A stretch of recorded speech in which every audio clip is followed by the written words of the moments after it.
형제와 여러분 안녕하세요. 오늘은 1월 2일 월요일 하나님의 의와 십자가의 능력이라는 제목으로 로마서 1장 8절부터 17절까지를 묵상하겠습니다. 2012년 새해가 밝았습니다. 여러분 그 로마서를 묵상하게 된 것을 축복으로 여기시고 이 복음의 그 불꽃이 여러분 10년 가운데 활활 이 로마서를 통해서 타오르길 원해서 여러분 복음의 열정을 가지고 여러분 삶의 어떤 상황이든 어떤 삶의 현장을 살아가든 소망을 가지고 능력을 가지고 모든 것을 돌파하는 한 해가 되기를 주님의 이름으로 축원합니다. 8절 먼저 내가 예수 그리스도로 말미암아 너희 모든 사람에 관하여 내 하나님께 감사함은 너희 믿음이 온 세상에 전파되미로라.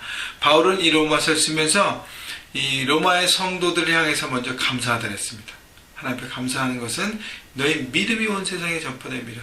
여러분 로마의 성도들의 믿음을 칭찬하는 것이죠. 바울은 아직 로마를 방문하지 않았습니다. 그러나 그들을 어떻게 복음이 그들 가운데도 흘러 들어가서 그들이 복음을 듣고 하나님의 자녀가 돼서 함께 공동체를 이뤄가고 하나님을 향한 믿음으로 살아가고 있다는 그 소문이 들리는 것이죠. 특별히 이 로마 여러 가지로 인해서 크리스천들에게 박해가 시작되고 많은 사람들이 믿고 살아가는데 어려운 환경이지 않습니까? 그럼에도 불구하고 믿음을 지켜간다는 것.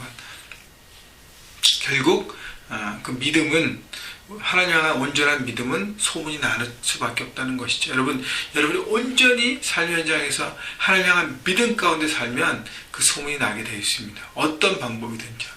물론 소문을 내려고 사는 것은 아니지만 자연스러운 소문이 나가는 것입니다. 여러분 그래서 여러분 하나님 향한 그 믿음대로 삶의 현장에서 살아가시면서 그 좋은 믿음의 귀한 소문들이 나서 여러분이 존귀함을 얻고 또 한 영혼이라도 주님 앞에 소개하는 놀라운 복음의 도구가 되시기를 주님의 이름으로 축원합니다. 9절 내가 그의 아들의 복음 안에서 내 심령으로 섬기는 하나님이 나의 증인이 되시거니와 항상 내 기도에 쉬지 않고 너희를 말하며 어떻게 하든지 이제 하나님의 뜻 안에서 너희에게 나아갈 좋은 길 얻기를 구하노라.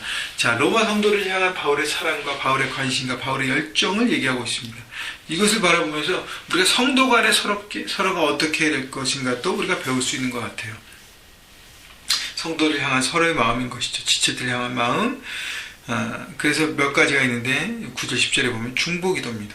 항상 내가 기도에 쉬지 않고 너희를 말하며 중보기도. 그 다음에 너희를 말한다는 것은 기도하고 또 하나는 칭찬하는 것이죠.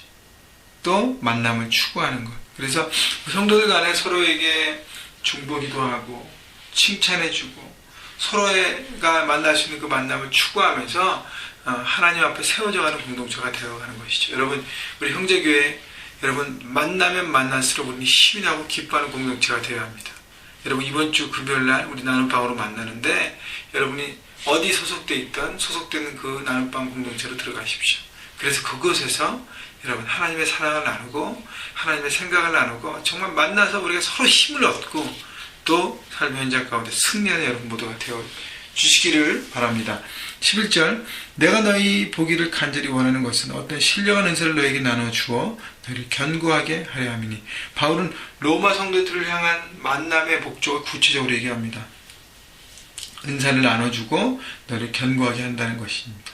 여러분 바울이 어떤 은사를 나눠주는지는 주기 원하는지는 나와 있지 않지만 분명히 어떤 말씀에 대한 부분인 것입니다. 왜냐하면 그를 듣고 흔들리지 않는 믿음 가운데 살아가는 것. 여러분 성도들 각자가 어떻게 해요? 자기가 갖고 있는 은사가 있습니다. 그죠? 자기가 하나님께 주신 은사를 가지고 서로를 섬기고 서로를 견고하게 하는데 도구로 쓰여져야 합니다. 여러분 하나님께서 여러분에게 은사를 주시는 것은 여러분이 그것을 가지고 혼자만 잘 살고 풍성한 삶을 살리라고 하나님 주신 것이 아니에요. 다른 사람을 섬기고 세우라고 그리스도의 몸을 견고하게 하라고 하나님께 주신 것입니다. 그렇기 때문에 여러분이 갖고 있는 은사가 무엇인지 확인하시고 그 은사를 가지고 어떻게 활용하고 섬겨야 될지를 바라보십시오.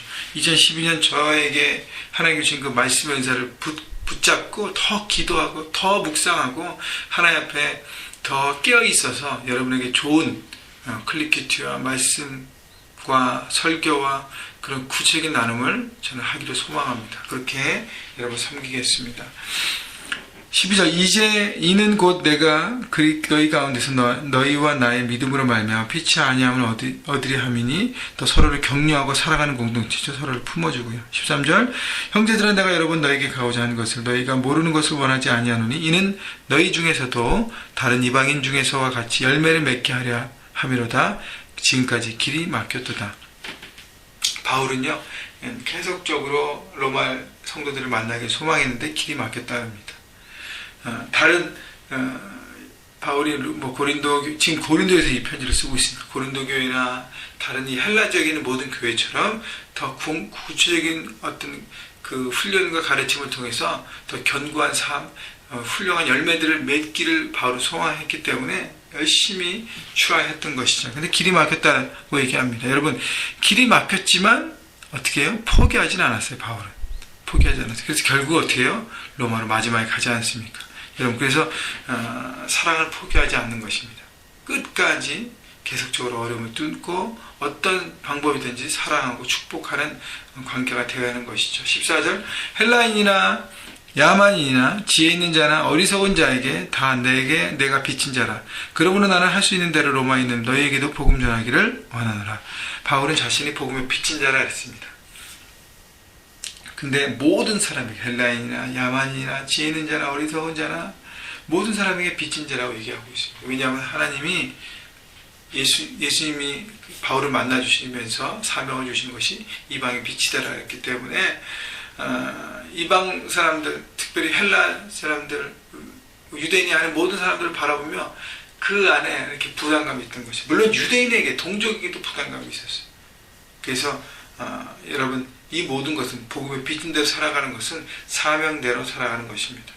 여러분, 삶 현장에서 한 사람 한 사람 만날 때마다 저 사람에 대한 영적인 부담감을 가지셔야 합니다. 그것이 바로 복음을 소개하고 주님을 소개하는 그런 입술의 열매가 맺어지게 되고 또 사랑과 섬김으로 귀한 열매들이 맺어지게 될 것입니다. 여러분, 복음에 우리는 모두 빚진 자인 것을 알고 누군가 나에게 복음을 소개했기 때문에 내가 믿었음을 여러분 기억하시고 깨달으시고 그 생각을 하시고 과연 내게 어떻게 해야 될 것인지를 다시 한번 생각하고 그 다음에 올 한 해 그 일들을 위해서 한 걸음 한 걸음 시작하십시오. 자, 마지막 16절 17절 내가 복음을 부끄러워하지 아니하노니 이 복음은 모두 믿는 자에게 구원을 주시는 하나님의 능력이 됨이라. 먼저는 유대인에게요 그리고 헬라인에게로. 복음에는 하나님의 의가 나타나서 믿음으로 믿음에 이르게 하나니 기록된 바 오직 의인은 믿음으로 말미암아 살리라 함과 같으니라. 너무너무 귀한 말씀이죠. 이 복음은 모두 믿는 자에게 구원을 주신 하나님의 능력이라. 복음이 능력이라 그랬습니다. 세상 사람들은 그 복음을 부끄러워하고 십자가 그것을 아무 가치 없게 여기지만 우리에게는 십자가 소망이고 온리 웨이입니다. 우리가 구원받은 하나님의 자녀가 되는 것. 그 복음의 능력에 대해서 한 사람 한 사람을 살리는 것을 바울은 알았다는 것이에요. 그래서 그 복음을 로마 성도들에게 다시 한번 각인시킵니다. 그리고 오직 의인은 믿음으로 말미암아 살리라. 믿음으로 믿음에 이르게 하라. 복음이. 믿음이 더 견고해지고 믿음이 없는 사람들은 믿음을 갖게 하고 믿음이 더 견고해지고 더 확장돼서 정말 하나님을 믿는 믿음 가운데 살아가게 되는 것이죠. 믿음은 하나님을만 신뢰하는 것입니다. 내 삶 가운데 역사하신 하나님, 그분이 내 삶의 주인 되시는 것, 그분을 따라가는 삶만이 가장 우리에게 바른 삶인 것을 믿고 나가는 것입니다. 여러분, 그래서 하나님의 신실하심을 바라보고 믿음으로 올 한 해 여러분 살아가십시다. 그리고 믿음으로 하나님의 뜻을 여러분 삶 가운데 이루어드리십시다. 그래서 믿음이라는 단어를 잊지 않고 믿음을 붙들고 살아가는 여러분 모두가 되시기를 주님의 이름으로 다시 한번 축복합니다.